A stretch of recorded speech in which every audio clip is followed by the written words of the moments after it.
Friends, इस video में देखते हैं अपने रिमेनिंग क्वेश्चंस, जो पहला क्वेश्चन के हमारे थर्ड पार्ट है। ठीक है। The cost of digging of a well after every metre of digging when it cost rupees 150 for the first metre. इसका मतलब देखिए क्या कह रहा है ये। यहाँ पे कोई भी यहाँ पे हमारे पास जगह है, हमको यहाँ पे डिगिंग करनी है, ठीक है, वेल के लिए, ठीक है ना। यहाँ पे हमको डिगिंग करनी है, ठीक है। तो ये कह रहा है कि सपोज यहाँ से यहाँ तक हमारे पास 1 मीटर है, ठीक है, 1 मीटर है। इसको डिग करने की जो कॉस्ट है, कॉस्ट ऑफ डिगिंग फर्स्ट, मतलब जो फर्स्ट मीटर है, जो पहला जो फर्स्ट मीटर है, उसके बाद अगर आप दोबारा डिगिंग करवाएंगे, दोबारा डिगिंग होगी उसके 1 मीटर और, है ना। यहाँ पे सब्सटीक्वेंट मीटर दे रखा है, देखिए, and rises by 50 metre for each subsequent metre. यहाँ पे है 150 कॉस्ट, कितनी है ये, रुपीज 150, ठीक है। फिर उसके बाद यहाँ पे और कितनी हो जाएगी ऐड, 50 ना, ये 50 इधर 50, और फिर उसके बाद अगर हम और करेंगे डिगिंग तो कितनी हो जाएगी, फिर से 50, ठीक है, 50 50, और फिर उसके बाद फिर ये कंटिन्यूस चलता रहेगा। तो इसका जो लिस्ट ऑफ नंबर बनेगा, जो हमारे पास सीक्वेंस बनेगी, वो कैसे बनेगी, देखिए, लिस्ट ऑफ नंबर्स क्या है वो, देखिए, पहले है फर्स्ट मीटर के लिए 150, उसके बाद उसमें ऐड कितना हुआ सब्सिक्वेंट मीटर के लिए, नेक्स्ट के लिए 150 प्लस 50, उसके बाद फिर इतना तो था ही, इसमें और कितना ऐड हुआ, ठीक है, एंड सो ऑन, ठीक है। तो ये क्या बनी, 150 200 250, ठीक है ना, एंड सो ऑन, ठीक है। अब देखिए, इसको सपोज करिए, अब हमको ये हमारे पास एक तरीके से सीक्वेंस बन गई है, लिस्ट ऑफ नंबर्स, ठीक है, सीक्वेंस बन गई है। हमको ये चेक करना है अरिथमेटिक प्रोग्रेशन है या नहीं, अगर है तो इसका रीजन देना है, क्यों है। इसको मान लीजिए A1 A2 A3, ठीक है। देखिए, अब देखिए, यहीं पे कर देते हैं, A2 करिए, टर्म और प्रीसीडिंग टर्म का डिफरेंस लेना है, A2 माइनस A1 और A3 माइनस A2, ठीक है। अब हम चाहें तो और भी आगे कर सकते हैं, इसमें 150 और ऐड हो जाएगा, यहाँ पे जो टर्म आएगी, तो यहाँ पे हम लिख देते हैं उसको 300 आएगी, ठीक है ना, 300 आएगी। तो A4 माइनस A3, ठीक है। ये देखिए, इसको करिए, A2 क्या है 200, A1 है 150, ये कितना आया 50, ये है A3 हमारी 250, और फिर ये है 200, ये भी आया 50, ये कितना हमारा 300, है ना। A4 माइनस A3, ये हमारा A4 है 250, ये भी 50 आया, ठीक है। ये जो हमारे पास इनका डिफरेंस आ रहा है, लिस्ट ऑफ नंबर्स हैं, उनका टर्म और प्रेसीडिंग टर्म का डिफरेंस आ रहा है, वो यहाँ पे सब में सेम है, ठीक है ना, सब में क्या है, ये सेम, ठीक है, ठीक है। तो hence it is an AP, ठीक है, बस दिस सीक्वेंस फॉर्म्स AP, ठीक है, या फिर ये जो लिस्ट ऑफ नंबर्स हैं फॉर्म्स AP। रीजन क्या देंगे इसका,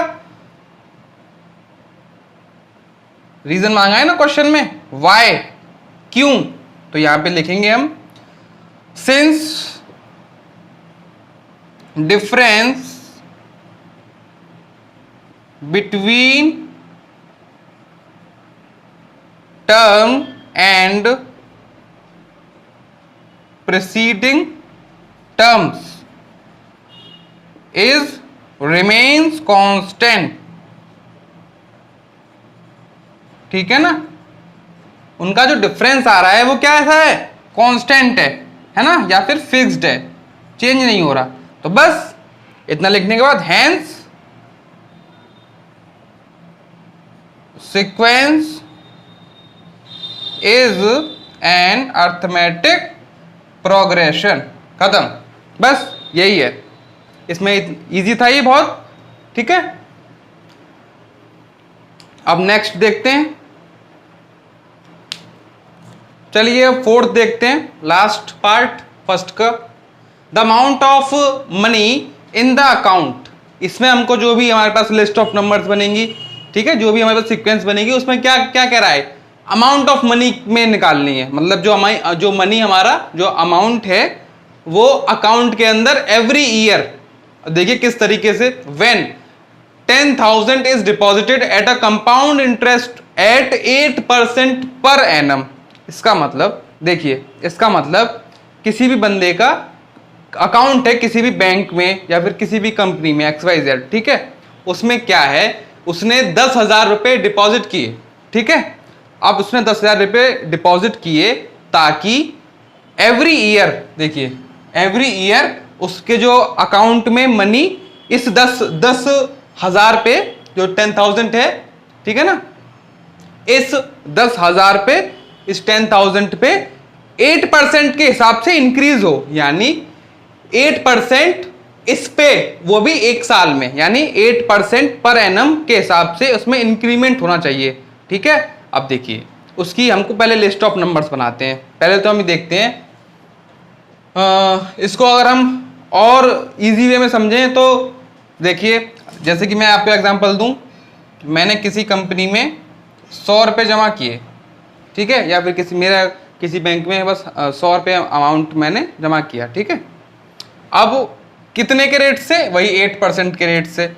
ये मतलब मैंने आज जमा किया, ठीक है, तो आफ्टर 1 ईयर, आफ्टर 1 ईयर 8% के हिसाब से, 8%, इसका अगर हम देखिए, हमने कंपाउंड इंटरेस्ट का फॉर्मूला पढ़ा था हमने प्रीवियस क्लासेस में, ठीक है, उसमें हमने ये पढ़ा था कि कंपाउंड इंटरेस्ट के हिसाब से हमारा जो अमाउंट होगा वो कितना इंक्रीज होगा, ठीक है। वो फॉर्मूला हमारा, देखिए वो फॉर्मूला क्या था, वो यही हमारे पास फॉर्मूला था कि amount is equals to principal, है ना, प्लस रेट अपॉन 100, और यहां पे था ये n, और n क्या है, नंबर ऑफ ईयर्स, ठीक है ना, n है हमारे पास नंबर ऑफ ईयर्स। हमने यही फॉर्मूला पढ़ा था, ठीक है। ये आप भूल गए हो तो इसको रिकॉल कर लीजिए, यही था, ठीक है, जिसको हम लिखते थे APR अपॉन 100। यहाँ पे हमारे रेट था या प्रिंसिपल था, जो सम होता है, जैसे यहाँ पे 10,000 है और इस केस में मैंने एग्जांपल लिया यहाँ पे 100 है ओनली, ठीक है, ठीक है ना। तो देखिए मुझको 1 साल बाद कितना अमाउंट मिलेगा, तो amount is equal to principal 100, 8 upon 100 of 1, पहले 1 साल बाद। 2 साल बाद कितना मिलेगा, 2 साल बाद के लिए मुझे इतना मिलेगा, ठीक है ना। 3 साल बाद के लिए इसी तरीके से हमको इसमें कंपाउंड इंटरेस्ट के हिसाब से इंक्रीमेंट होगा, ठीक है। अब 3 साल बाद के लिए यहाँ पे हमको 3 वैल्यू आ जाएगी, यानी नंबर ऑफ ईयर्स की जगह पे 3 आ जाएगा, ठीक है। तो इसको सॉल्व करेंगे। अब देखिए ये मैंने छोटा एग्जांपल इसलिए लिया था ताकि मतलब थोड़ा ज़्यादा क्लियर हो सके। अब हम इसको अपने क्वेश्चन पे आते हैं, ठीक है। 10,000 देखते हैं डायरेक्ट, ठीक है ना। इसको आप नोट डाउन जरूर करें, क्योंकि ये जो हमारे जो छोटी वैल्यू होती हैं उनसे हमको ज़्यादा जल्दी समझ में आता है ना, इसलिए। बाकी हम इस क्वेश्चन को अब देखते हैं, 10,000 को देखते हैं। देखिए देखिए सम कितना है हमारा, सम या प्रिंसिपल कितना है, कितना है ये 10,000 रुपीज़ है, ठीक है ना, यही है। देखिए इंक्रीमेंट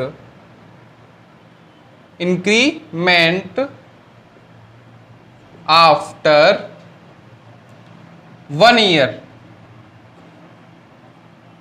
पहले तो कितना इंक्रीज होगा, देखते हैं वो। अपना कंपाउंड इंटरेस्ट का फॉर्मूला लगाते हैं, amount is equal to P plus 1/r upon 100। एक साल बाद के लिए यहाँ पे टाइम की वैल्यू 1, ठीक है। अब देखिए p की वैल्यू 10,000, 1 प्लस r की वैल्यू 8, ठीक है ना, ये हो गया, ठीक है। अब देखिए सॉल्व करेंगे तो कितना आएगा 1, ये मैंने सॉल्व कर लिया। यहाँ पे एलसीएम लेके, एलसीएम लूंगा 100 आएगा, फिर ये सॉल्व करूंगा तो ऊपर 108 आ जाएगा, ठीक है ना। इसको ये काटिए, देखिए 108 यहाँ पे इतना, मतलब अमाउंट कितना हो जाएगा, मुझे जो मैंने 10,000 जमा करिए थे, डिपॉजिट किए थे, वो मुझको अगर एक साल बाद में देखूंगा तो उसमें इतना मुझे अमाउंट, यानी मुझे 800 का फायदा होगा, ठीक है ना, 800 का फायदा होगा। अब देखते हैं हम सेकंड के लिए देखते हैं, इंक्रीमेंट आफ्टर सेकंड ईयर।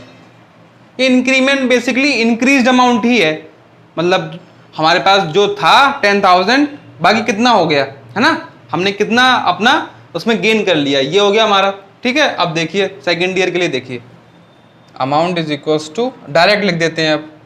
अब देखिए इसी में हम देखते हैं 10,000 8/2 सेकेंड ईयर के लिए, ठीक है ना। देखिए ये कितना होगा, ये होगा हमारा, यही होगा, ठीक है। और अगर इसको हम अभी सॉल्व कर लेंगे, ठीक है ना, इसको भी सॉल्व करके यहाँ पे देखिए, अभी ये देखिए थर्ड के लिए देख लिए पहले, आफ्टर थर्ड ईयर अमाउंट कितना हो जाएगा 10,000, 1 प्लस 8/100, यहाँ पे इसका क्यूब हो जाएगा, ये इसका ये हो जाएगा क्यूब, ठीक है ना, ये हो जाएगा। देखिए अब अगर हम स्टार्टिंग से देखें, स्टार्टिंग से हमारे पास अमाउंट था कितना, इसकी अगर हम लिस्ट ऑफ नंबर बनाएं, जो सीक्वेंस बनेगी वो क्या बनेगी, देखिए लिस्ट ऑफ नंबर्स। देखिए पहले कितना था 10,000, है ना, पहले था हमारे पास 10,000, फिर आगे कितना हुआ, ये हमारे पास है A1, ये है A2, इसको सॉल्व करिए, ये ख़त्म, ये पूरा ख़त्म, इसको आप सॉल्व कर लीजिए जल्दी से, इसको इससे कर लीजिए, जल्दी हो जाएगा फॉर्मूले से ना, A² plus B² plus 2 into this 160 होगा, 160 नहीं होगा, 1600 होगा, ठीक है। अब देखिए यहाँ पे कितना है, ये 64, 11664, ये हो जाएगा, ठीक है ना, यही होगा, ठीक है, यही होगा हमारे पास, ठीक है, यही होगा। अब देखिए इसको भी हम सॉल्व कर सकते हैं, ठीक है ना, इसको भी हम सॉल्व कर सकते हैं, बट हमने जैसे पहले बताया था कि पहले हम इसको देख लेते हैं, डिफरेंस इन दोनों का देख लेते हैं और इन दोनों का देख लेते हैं। अगर ये सेम नहीं आए तो हमको इसको सॉल्व करने की जरूरत ही नहीं है, क्योंकि किसी भी सीक्वेंस को एपी ना हमको प्रूव करना है कि नहीं है ये एपी, तो उनका कोई भी दो का डिफरेंस अनइक्वल दिखा दीजिए। देखते हैं हम, ठीक है, A2 minus A1, A3 minus A2। देखिए A2 कितना है, माइनस दिस, ये कितना आएगा 800, ये डिफरेंस आया 800। यहाँ पे देखिए 1166, ये कितना है 108, ये देखिए ये कितना आएगा, ये आपको यहाँ पे आएगा 64, यहाँ पे ये 8, बस ये, मतलब इसका मतलब हमने क्या देखा, difference between A2 and A1 तो 800 है, बट A3 और A2 का 864 है, आपस में ये दोनों इक्वल नहीं है, ठीक है।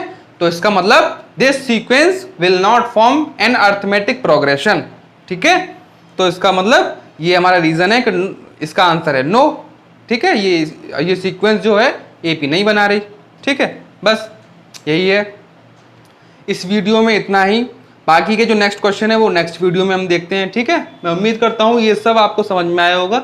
बहुत ही मतलब इजी है, इसमें कुछ नहीं है। हमने बस अपना बेसिक कंसेप्ट क्या था, difference between term and preceding term, वो कांस्टेंट होनी चाहिए अरिथमेटिक प्रोग्रेशन के लिए, जो कि यहाँ पे नहीं है। ठीक है ना, यही हम यहाँ पे रीजन लिख देंगे कि डिफरेंस बिटवीन, यहाँ पे हम देख लेते हैं रीजन देख लेते हैं। यहाँ पे देखिए, difference between term and preceding term is not constant, hence sequence is not AP। खत्म। ठीक है, ये हमारे पास सीक्वेंस है जो कि AP नहीं है। ठीक है, इतना है बस। ठीक है, थैंक यू।